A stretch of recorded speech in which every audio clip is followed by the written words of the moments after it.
വിൽവാദ്രിനാഥൻ പള്ളിയുണരുമ്പോൾ പഞ്ചമി ചന്ദ്രനു പാലൂട്ട്. പാട്ടുപാടി ശല്യം ചെയ്തതല്ല കേട്ടോ. ഇന്ന് തിരുവില്ലാമലയിൽ പോയപ്പം മനസ്സിലറിയാതെ വന്നൊരു ഗാനമാണ്. ഇതാണ് തിരുവില്ലാമല ശ്രീരാമക്ഷേത്രം. ഏറ്റവും ഭംഗിയുള്ള പ്രകൃതി രമണീയമായുള്ളൊരു സ്ഥലമാണ്. കുഞ്ഞിലെ ഒരുപാട് തവണ പോയിട്ടുള്ളതാണ്. അവിടുത്തെ ഹനുമാൻ ക്ഷേത്രത്തിലെ വടമാല വരെ ഞാൻ ഒരുപാട് ഇഷ്ടപ്പെട്ടിട്ടുണ്ട്. ഈ ക്ഷേത്രത്തിൽ ശ്രീരാമസ്വാമിയും കൂടാതെ ലക്ഷ്മണനും ഉണ്ട് കേട്ടോ. ചേട്ടനും അനിയനും ഉള്ളൊരു ക്ഷേത്രമാണ്. കൂടാതെ അയ്യപ്പസ്വാമിയുണ്ട്, പിന്നെ ഹനുമാൻ സ്വാമിയും.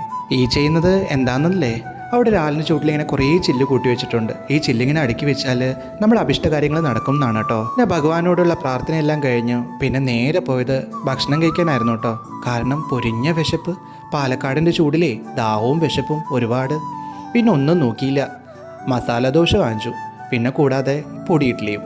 അങ്ങനെ സുഭിക്ഷമായുള്ള ഭക്ഷണം കഴിപ്പെല്ലാം കഴിഞ്ഞ് നേരെ ചെന്നത് എങ്ങോട്ടാണെന്നറിയാവോ? അങ്കിളുടെ വീട്ടിലോട്ടാണ് കേട്ടോ. അങ്കിളുടെ വീട് തരൂരാണേ. അവിടെ ഞങ്ങൾ പെങ്ങളുടെ കുട്ടിയെ കാണാനായിട്ട് പോയി. അങ്ങ് ചെന്ന ഉടനെ തുടങ്ങി അങ്കിളുടെ കുറേ ജോക്ക്. പിന്നെ ചുട്ക്കി എടുത്ത് കുറേ നേരം കളിപ്പിച്ചു. അവളാണെങ്കിൽ അടുത്തുനിന്ന് പോകുന്നതുമില്ല. പിന്നെ യാത്രയും പറഞ്ഞു ഞങ്ങൾ നേരെ തിരിച്ചു വീട്ടിൽ.